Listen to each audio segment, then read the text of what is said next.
bu leen jaawale ah il faut pas jeter le bébé et son eau de et l'eau du bain suñu suuf CEDEAO suñu suuf si yëpp baax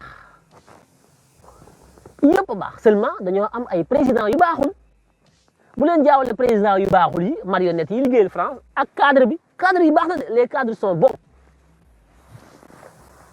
CEDEAO IMOA OHADA BCEAO Union africaine BEAC cadres yi c'est bon il faut les renforcer il faut les pérenniser parce que ci cadre yooyu ci nga mën a jóge léegi dem vers l'unité africaine tu ne peux pas mënoo xëy rek ne Afrique dafa am ay étapes ay yoon les organisations sous-régionales yi foofu ngay gën a toggee sa dem ci Afrique foog nga koy dëgërale yu bari critères de convergence yi foofu nga koy tàmbalee c'est important ay étapes la ba mu dokk ba mokk foofu lu ngay soog a jóg dem Union africaine wala unité africaine suñu ko deful baa ngi def musiba bu rëy kon cadre yi baax na dafa laaj ay réformes ay jubbanti ak joyanti ñi ci bokkul ñu génne leen ci li ci baaxul ñu defaraat ko mais loolu mënut a nekk ndax France moo toog ci biir na kenn du ko defar ndax ni mu mel moom France da koo arrangé ndax ni mu mel mooy tax moom France mu jël suñu koom-koom bi di ko yóbbu France di ko dundee loolu dafa war a dakk loolu dafa war a dakk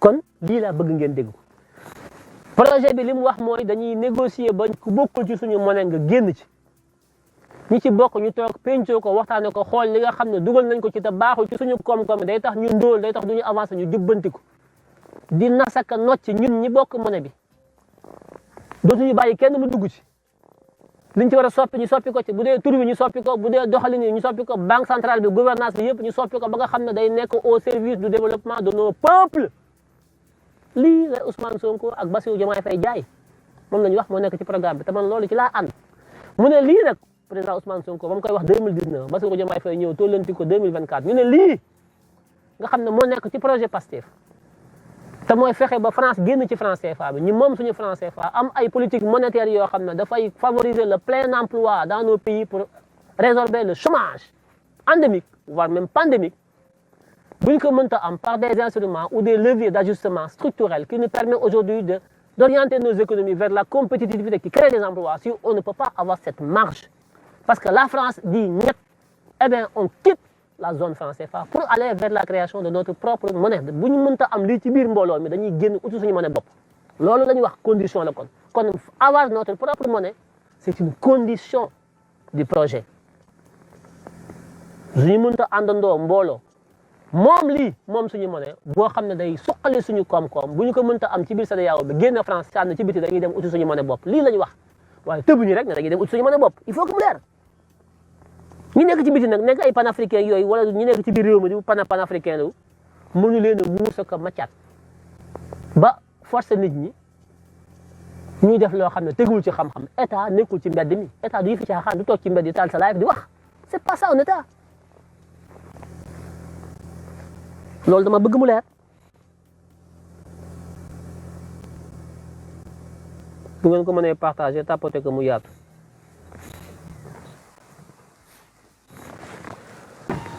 bu ñu mënee tapoter mu yaatu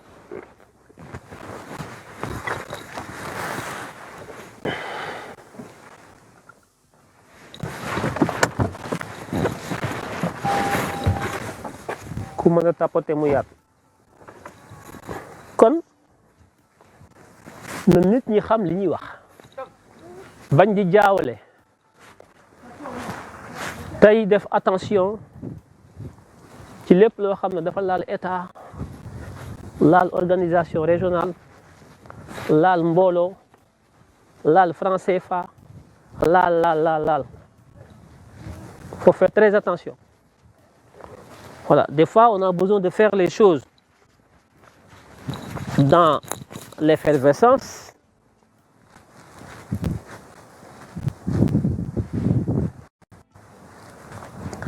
bah oui, il faut faire les discours en français. Je disais donc tantôt, je le dis en français, que les panafricanistes qui sont dans les réseaux sociaux et qui tentent d'imposer un point de vue sur la question du franc CFA ou la question de l'AES vis-à-vis donc des nouvelles autorités du pays au Sénégal ne sont pas en droit ni en science de convaincre qui que ce soit Parce que le Sénégal n'est pas le Mali. La Guinée-Conakry n'est pas le Mali. D'ailleurs, l'AES, la Guinée n'a pas intégré l'AES. Pourquoi? Posez-vous la question, pourquoi la Guinée n'est pas dans l'AES? Pourtant, c'est un pays qui a fait un coup d'État comme au Niger, au Burkina ou au Mali. Mais ce n'est pas parce que vous avez fait un coup d'État qu'effectivement vous êtes ensemble. Le coup d'État n'est pas un critère de convergence. Il faut encore creuser et voir en profondeur quels sont les critères de convergence. Donc, les 3 pays qui ont fait des coups d'État chez eux pour une souveraineté, à tout point de vue, ont les mêmes volontés que le Sénégal, à savoir avoir un pays souverain. Cette souveraineté est quelque chose qui est partagé par tous ces pays-là, le Mali, le Burkina, le Niger, le Sénégal, ainsi de suite, ainsi de suite. Ça, oui, on partage cette volonté souverainiste de nos pays. Mais est-ce que nous partageons les mêmes méthodes, les mêmes méthodologies, les mêmes outils, les mêmes moyens d'y accéder? Non. Au Sénégal, c'est avec la démocratie, par les élections, que nous avons réussi à élire un président souverainiste. Au Mali, on n'a pas pu. Il a fallu faire un coup d'État, comme c'est le cas aussi au Niger et au Burkina. En Guinée, pareil. Mais est-ce que la Guinée est dans une dynamique souverainiste avec son nouveau président, Doumbia? Je ne sais pas. En tout cas, la Guinée-Conakry n'est pas dans l'entité AES. Pourquoi? C'est une question qu'il faut aller creuser. Donc, il ne faut pas qu'on mélange les torchons et les serviettes. Il ne faut pas qu'on mélange l'Angleterre et la pomme de terre. Ce n'est pas pareil. Il ne faut pas être dans l'émotion, dans le chauvinisme, dans le sentimentalisme. C'est une science d'organiser des États, de les mettre ensemble ou de les dissocier. Ce n'est pas parce qu'on est panafricain, on a envie. Ce n'est pas une question d'envie, ce n'est pas une question de copains et de copines. Il faut qu'on arrête. La question de l'intégration africaine est une question éminemment technique, à tout point de vue. C'est une question de science, ce n'est pas une question d'émotion. Il ne faut pas rêver. Il ne faut pas être comme des enfants, hein, des petits bambins dans une école maternelle où les enfants se disputent des jouets. Il faut arrêter. Voilà la raison qui faut qu'effectivement, des fois, l'Occident même ne nous respecte pas. À chaque fois qu'on traite les questions de monnaie et tout ça, ils nous disent, oui, mais c'est pas avec les émotions. Parce que souvent, on fait montre d'être émotif. Souvent, on est moins apte à démontrer comment nous devons accéder à notre souveraineté. Techniquement, sur tous les aspects, économie, finance, géopolitique, militaire et tout ça, on est moins apte à le démontrer techniquement que d'être là à faire des souhaits, des rêves, des santé. Non, c'est pas comme ça. Le monde est une science. Il faut qu'on arrête. L'Afrique est le continent le plus compliqué au monde, le continent le plus difficile à organiser. Parce que non seulement historiquement, anthropologiquement, l'Afrique, ce n'est pas une Afrique, ce n'est pas une réalité. L'Afrique, c'est une hétérogénéité. L'Afrique, c'est la mère patrie. Donc, qui dit mère patrie, dit donc plusieurs cultures, plusieurs territoires, L'Afrique, c'est une complexité. L'Afrique n'est pas une réalité objectivement organisée, cohérente. L'Afrique, ce n'est pas une cohérence. L'Afrique, c'est la mère de tout le monde. L'Afrique, c'est la différence. L'Afrique, c'est l'école. Donc, ne rêvez pas. Ça ne va pas être facile, ça va prendre du temps. C'est pas facile.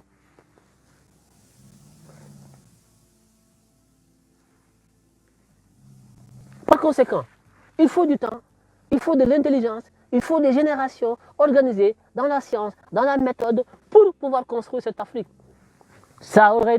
C'était plus facile de construire l'Europe, les États-Unis, les autres, les continents arabes, tout ça, c'est facile. Mais l'Afrique, c'est une hétérogénéité. L'Afrique, c'est complexe. Donc, il ne faut pas rêver. Nous avons beaucoup de problèmes à résoudre dans nos propres pays respectifs d'abord. Il y a des différences de culture, des différences linguistiques, des différences d'approche, des différences de plein de choses dans nos propres pays. Est-ce que nous avons réussi à les organiser, à les régler? Non. Non, même pas. Nous ne sommes même pas capables de régler nos petits problèmes internes dans nos pays. Et nous voulons agréger tous ces petits problèmes-là pour un continent, pour créer une bombe atomique. Mais ça va exploser, ça ne passera pas. Surtout ceux qui veulent le faire dans l'émotion. Il faut définir des critères. Dans toute chose, il faut procéder par la science. Quand on veut être ensemble, on s'assoit sur une table, on va voir qu'est-ce qui va nous réunir, toi et moi. Pourquoi on doit être ensemble? Pourquoi le Sénégal doit être ensemble avec le Mali? Pourquoi le Sénégal doit être ensemble avec la Guinée ou avec l'Éthiopie? Pourquoi? Pourquoi? Pour certains, parce qu'on a la même couleur de peau. Pour d'autres, parce qu'on est sur le même continent. Mais non, ce n'est pas des critères objectifs. Même couleur de peau, ce n'est pas objectif, c'est aléatoire ça. La couleur de peau, tu ne l'as pas choisie. Tu es né black ou blanc ou beurre ou je ne sais pas quoi, ce n'est pas ton choix. Tu n'as aucune maîtrise sur la couleur de ta peau, ce n'est pas un critère objectif, c'est un critère subjectif. Oui, on doit être ensemble parce que nous partageons le même continent. Mais le continent, tu ne l'as pas choisi, tu n'as pas choisi en être en Afrique, c'est subjectif. C'est le hasard qui a fait que tu es né en Afrique, tu aurais pu naître en Chine. Donc le critère de couleur de peau, le critère de géographie, c'est subjectif, ce n'est pas de la science. Mais quand on s'assoit sur une table, toi et moi, on dit, écoute, on doit aller ensemble. On va dire, on va aller ensemble dans quoi? Dans quoi nous devons être ensemble? On doit être ensemble pour faire du commerce, on doit être ensemble pour avoir un seul territoire, on doit être ensemble pour former une armée, on doit être ensemble, tout ça. L'AES, ils sont ensemble pourquoi? L'AES là, Mali, Niger, Burkina, pourquoi ils sont ensemble?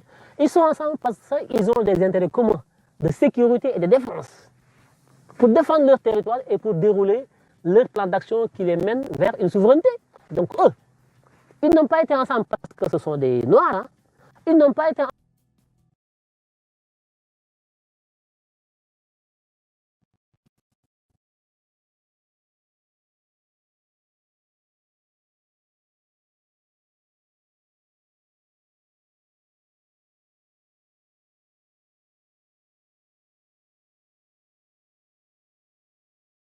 parce qu'ils ont de sécurité à être plus fort vis-à-vis de l'ennemi qui veut nous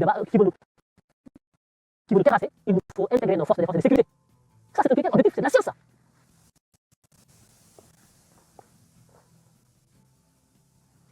Alors, il faut qu'on sorte de nos émotions, qu'on soit en mesure de définir ce qu'on appelle les critères de convergence, de point de vue, d'approche et de projet. Qu'on pose ça sur la table, que chacun parle en science et non en émotion. Voilà pourquoi on doit être ensemble. Voilà ce que je gagne, voilà ce que tu gagnes. Voilà ce que je perds, voilà ce que tu perds. C'est comme une entreprise. Quand on fait des investissements, on voit les avantages et les inconvénients. C'est ça la science, mais pas les émotions. Oui, on est des blacks. Mais ça veut dire que, oui, on est des blacks, mais on n'est pas des frères et sœurs. Hein. Être noir ne signifie pas être frère et sœur. C'est de la subjectivité. C'est comme ceux qui disent, oui, musulman, arabe. Quand tu es arabe, tu es musulman. Quand tu es musulman, tu es arabe. C'est de la subjectivité. Il y a des arabes non musulmans, il y a des musulmans non arabes. Alors tu veux dire que toi, quand tu es black, tu es mon frère. Mais ça, c'est quelle sorte de fraternité? Ça vient d'où ça? Une fraternité qui se base sur la couleur de la peau, c'est ça la fraternité? Mais ça, c'est de l'émotion, ça. Donc je m'adresse à nos compatriotes panafricains. Une fraternité, oui, mais pas une vraie fraternité, c'est une fraternité subjective. Je suis d'accord, mais elle n'est pas objective.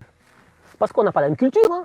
Moi, je vais au Mali, je vais en Côte d'Ivoire, mais moi, en tant que Sénégalais, je n'ai pas la même culture qu'eux. Hein.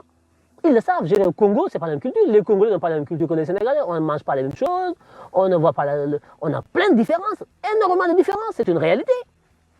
Et vous pensez que moi, l'Afrique que je veux construire, je vais la construire sur la base des couleurs de peau, des yeux bleus ou je ne sais pas quoi, jaunes, de géographie? Mais non, moi je suis plus intelligent que ça. Non. Je vais essayer de voir qu'est-ce qui me différencie du Congolais, de l'Éthiopien, du Kenyan, du Sud-Africain. Et qu'est-ce que nous avons en commun? Qu'est-ce que nous avons en désaccord? Comment on peut donc mutualiser nos convergences, mais comment on peut travailler à mutualiser nos divergences? C'est ça l'intelligence. Qu'est-ce qu'il faut pour être autour de ce qui nous ressemble et travailler ce qui nous différencie? Dans la tolérance et dans le temps, pas dans l'émotion. C'est comme ça qu'on peut construire l'Afrique que nous voulons, une Afrique solide, construite sur la base donc des critères solides, des critères réels, des critères scientifiques, pas des critères d'émotion. Parce que tout ce qui se construit avec l'émotion ne peut être durable.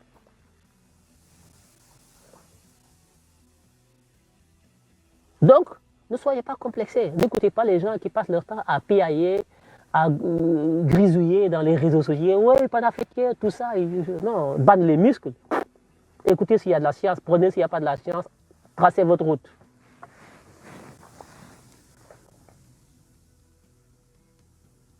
C'est aussi simple que ça. C'est pas du tout compliqué. Nous sommes tous des panafricains. Nous voulons tous aujourd'hui construire une Afrique unie, intégrée, cohérente, prospère, tout. C'est le rêve de tout un chacun, oui. Mais, pas n'importe comment, pas avec n'importe qui.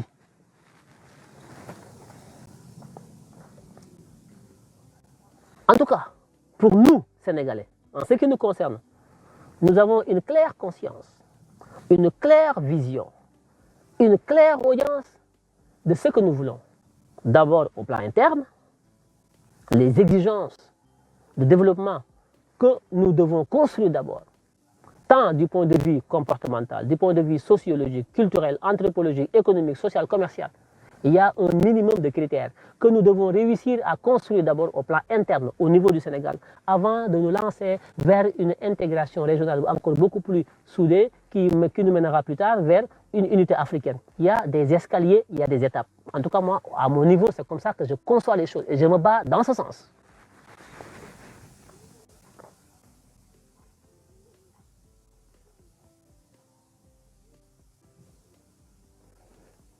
Le projet de PASTEF n'est ni de gauche ni de droite. Il n'y a pas un panafricanisme de gauche ou de droite. PASTEF n'est ni un parti de gauche, ni un parti de droite, ni un parti de centre.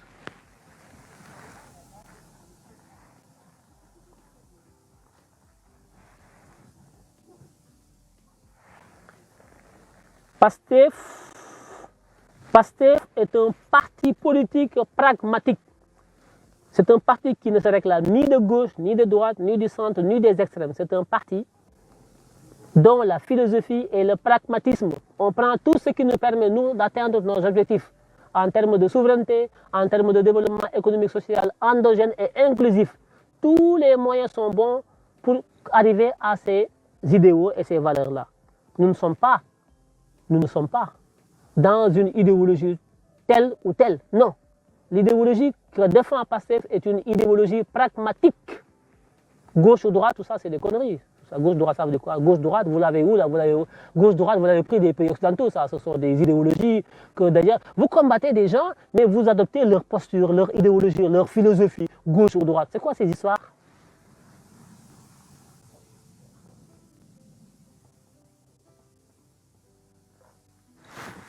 Le PASTEF n'est pas un parti de gauche. D'ailleurs, je me bats contre. Tous ceux qui pensent que le PASTEF est un parti de gauche, moi je me bats contre ces gens-là. Le PASTEF n'est pas un parti de gauche. Le PASTEF n'est pas un parti de droite. Le PASTEF est un parti pragmatique. Ça, la vérité, c'est ça qui est dans leur statut. Donc, il ne faut pas avoir des comportements de gauche, de droite ou de centre ou je ne sais pas quoi là. Non.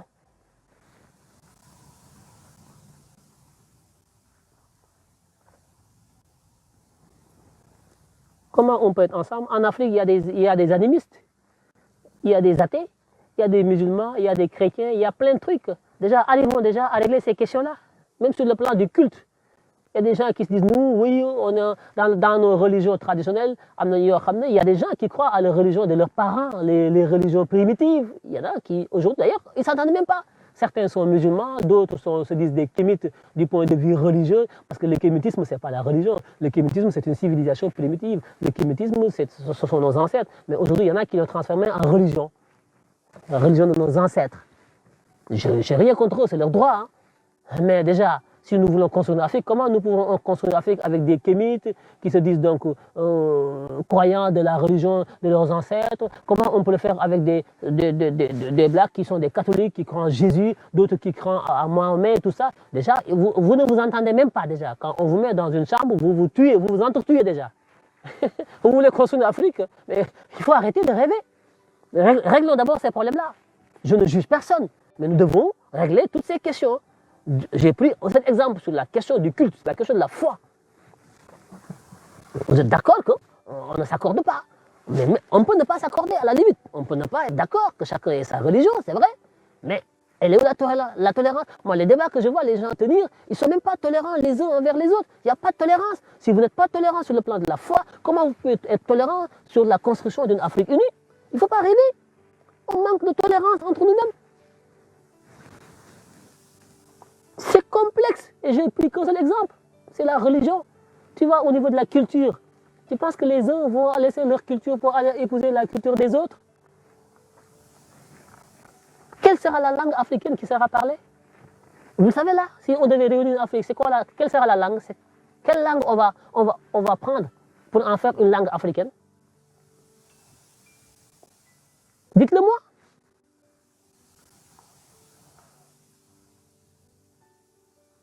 Dites-le moi. Il y en a qui disent Swahili, il y en a qui disent le Lingala, il y en a qui disent autre chose.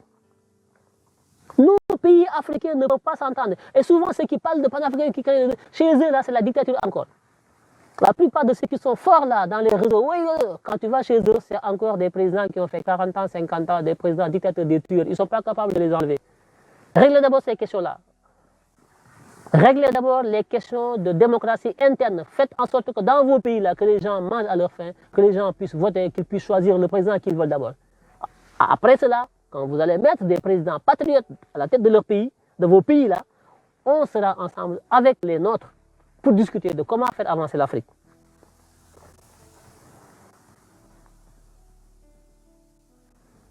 Oh, mais dans chaque pays, individuellement pris en interne, il y a des problèmes colossaux dans chaque pays africain. Il y a tellement de problèmes à régler. Après, les gens, ils laissent ces problèmes-là de côté pour nous parler d'unité africaine. Mais vous êtes des utopistes, vous êtes des gamins.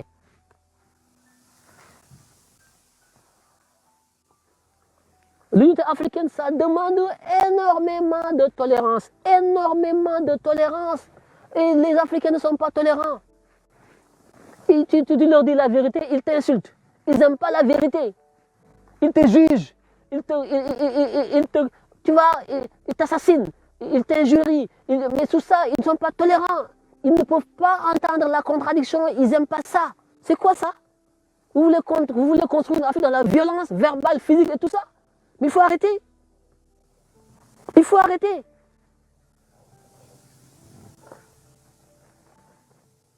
Nous, on a des problèmes, nous, à régler.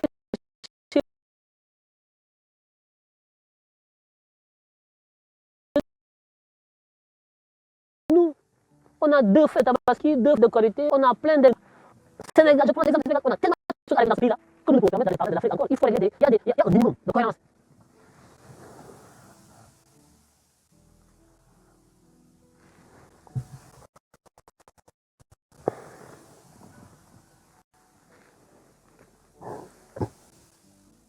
Voilà, ce sont des gens qui ont accès à Internet. Ils nous tympanisent avec l'Afrique.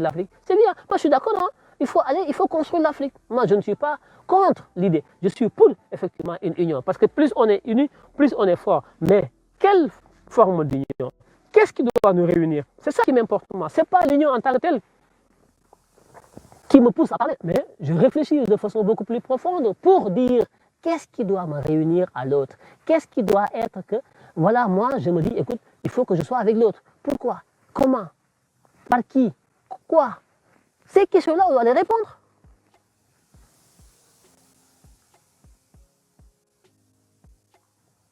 Il y a tellement de division, tellement de haine, tellement de trahison, tellement de lâcheté, tellement de traîtrise. C'est la vérité. Partout en Afrique, c'est comme ça. D'ailleurs, si les Français et les Occidentaux ont réussi à nous diviser à tout ça, mais c'est parce qu'on n'est pas capable de réfléchir de façon scientifique, d'organiser les choses, d'être solidaire et tolérant, de nous aimer. C'est pas possible. Voilà.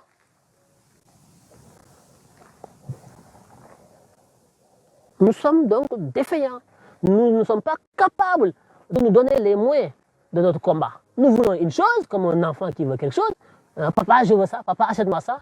Ah, papa, oui, il crie. Tu sors avec ton enfant dans les magasins, il voit quelque chose. Papa, je veux ça. Si c'est un enfant mal élevé, il va passer son temps à crier. Il va crier là-bas, ouais, il faut ça ou je rentre pas. Il va crier tout ça. Mais si c'est un papa irresponsable, il va céder, il va acheter. Parce que l'enfant est mal élevé. Mais si c'est un papa responsable, son enfant n'ose même pas crier. Quand tu lui dis non, il va savoir que c'est non. Mais un enfant qui veut quelque chose, il va crier. Oui, papa, il faut ça, sinon, voilà, il tympanize tout le monde dans le magasin. Parce que l'enfant a été mal élevé, il n'a aucune conscience. Il veut, mais il ne sait pas comment. Il s'en fout. Le papa qui paye, lui, il sait comment avoir l'argent pour payer, mais l'enfant, il s'en fout. Et la plupart de certains panafricains, ils sont comme ça. Ils crient l'Afrique, l'Afrique unie, mais ils ne savent pas comment construire l'Afrique. C'est comme des petits gamins comme ça. Le papa qui paye, lui, il sait comment il a l'argent, il ne le ramasse pas par terre. Il sait l'objet combien ça vaut. Est-ce que lui, il peut les payer ou pas dans sa poche? Mais l'enfant, lui, il s'en fout. Il cherche que ce qu'il veut. Point. Il ne l'a pas écrit. Et la plupart de ceux qui parlent d'Afrique, là, ils sont dans cet état-là. Comme des bambins comme ça. Il faut que ça cesse. Il faut qu'on monte les paliers. Il faut qu'on s'organise. Il faut qu'on soit plus dans la science, dans l'organisation, dans la méthode, pour pouvoir y arriver, mais pas dans l'émotion.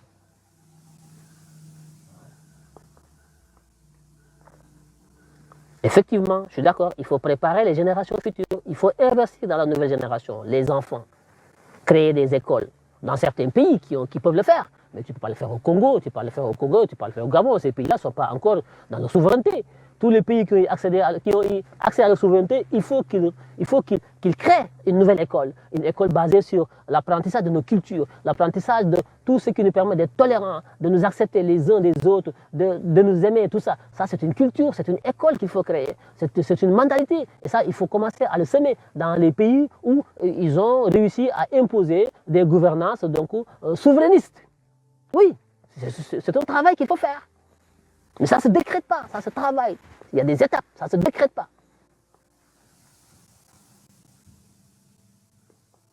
En effet, c'est l'anarchie. Il dit en Afrique, tout le monde est spécialiste. Mais voilà, c'est pour ça que ce n'est pas facile. Surtout que maintenant, on a Internet et les réseaux sociaux, tout le monde est spécialiste, tout le monde est expert, tout le monde parle. Et plus il parle, plus c'est l'anarchie. C'est ça le problème.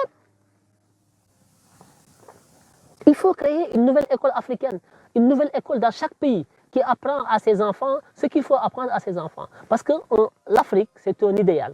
Un idéal, c'est une culture. Une culture, ça s'apprend dès le bas âge. C'est un état d'esprit qu'il faut mettre dans la tête des enfants. C'est une vision, c'est un imaginaire, c'est une culture, c'est une philosophie. Il faut donc inculquer tout ça à l'enfant dès le bas âge. On n'a pas encore, nos programmes scolaires sont conçus au niveau de l'UNESCO à Paris. Nos ministres de l'Éducation, chaque 2 ans, Assemblée générale de l'UNESCO pour concevoir le programme scolaire de nos enfants avec la langue française ou l'anglais, tout ça. Mais vous êtes là, crier. Tout à l'heure, je parlais Wolof, on me dit il faut parler français. Et celui qui te demande de parler français, c'est celui qui te dit je suis panafricaniste, oui, en bas de la France. Mais pour t'entendre, il te pousse à parler français. Si tu parles dans ta langue à toi, il ne te comprend pas. Donc tu as vu là, tu as vu le problème? Vous avez vu le problème là? Je parlais dans ma langue, moi. On me dit qu'il faut parler en français. Parce que si je ne parle pas en français, l'autre Africain ne me comprend pas. Donc, même pour nous unir, nous, les Africains, on est obligé de passer par la langue française. Vous vous rendez compte? Réfléchissons encore. Arrêtons de... Voilà. On est maître de rien du tout. Parce qu'on est dans l'émotion. On ne fait pas le jeu dans la science. Voilà, des invectives, des tu m'as ceci, tu m'as cela, tout ça, jugement, tout ça. Il faut arrêter ça. Il faut que ça cesse. Tout à l'heure, j'ai parlé en Wolof. Certains m'ont dit qu'il faut parler en français. Parce qu'il y a des panafricains peut-être qui sont là, qui veulent comprendre, mais ils ne parlent pas Wolof. Donc, rien que ça est un exemple de ce que je dis. Que l'Afrique est une complexité. Déjà, pour pouvoir s'asseoir et discuter sur la base de quelle langue nous allons discuter. Si moi, je dois parler avec les Congolais, les Sud-Africains, les Éthiopiens, les Maliens, tout ça, mais en dehors du français, en dehors de l'anglais, on va parler comment?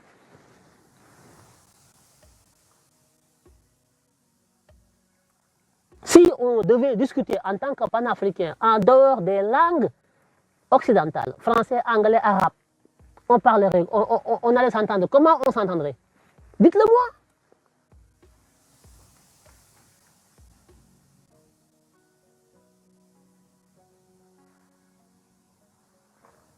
Dites-le moi comment nous, Africains, on peut nous organiser, ne serait-ce que le dialogue, discuter. Avec quelle langue nous allons discuter? En dehors de l'arabe, l'anglais, les langues étrangères, en dehors de ces langues étrangères-là. Quelle est la langue en Afrique qui peut nous permettre de nous asseoir autour d'une table pour parler de notre avenir, nous Africains? Dites-le moi. C'est une question que je pose à tous les panafricains. Parce que vous aimez être dans les émotions. Moi, je vous rabaisse sur des faits factuels. Je vous pose des questions. Je veux que vous me répondiez sur ça. Ce sont des problématiques factuelles. Ce sont des réalités que vous ne traitez jamais.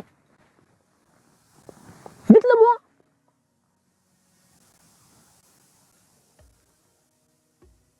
Mais personne n'a la réponse. Personne. Donc vous voyez que c'est un problème, que l'Afrique est une complexité. Vous êtes d'accord avec moi? C'est ça, c'est un exemple. L'éducation en Afrique, c'est une catastrophe. C'est une catastrophe. Parce que c'est l'Occident qui a construit notre modèle éducatif et ce modèle éducatif ne nous développera jamais. C'est un modèle qui te permet d'aller en France, aux États-Unis, d'être dans leurs écoles, de dire que je suis PhD, je suis